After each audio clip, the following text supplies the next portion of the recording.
By analysis, I mean understanding what the question is all about. You have three lamps.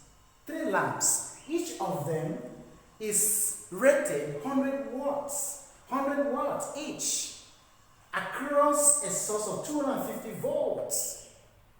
Then there is an instrument called ammeter connected across that will record or rather measure the total current flowing.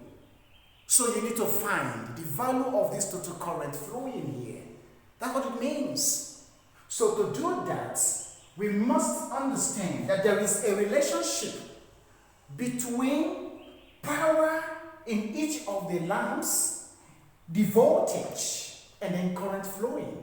So we use P is the power, and then I, current flowing, V, potential difference. Okay? That is it.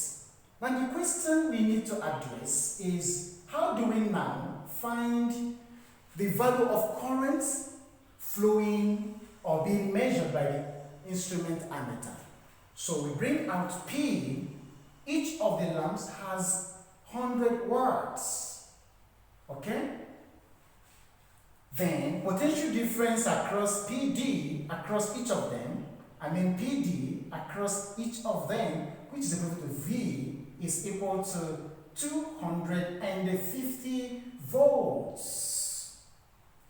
Alright? The next thing we are looking for is the reading, current reading on the ammeter.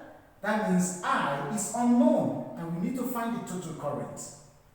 Is unknown, it should be measured in amps. Okay?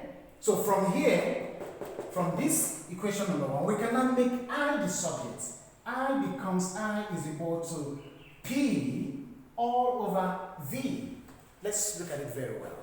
From this, we now make I the subject, which is I is equal to P over V. If we have known the value of power in each of the lamps as 100 watts, and then the potential difference across as 250 watts, 50 volts, so to say, we substitute. So our substitution is going to be current is equal to, current I is equal to, for P, we have 100 watts for each. Alright? And then over 250 volts being the potential difference across this. So we have 250 volts. Our normal calculation, we cancel this and cancel that. We are left with I is equal to 10 all over 25. If we go again, I is equal to, by the time we say 5 divide 10, we have 2, okay? 5 divide 25, we have 5. So we have 2 all over 5. Alright?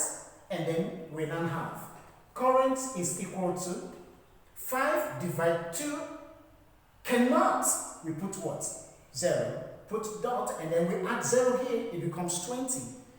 20 divided by 5 will give us 4. So we now have 0.4 amps. Okay?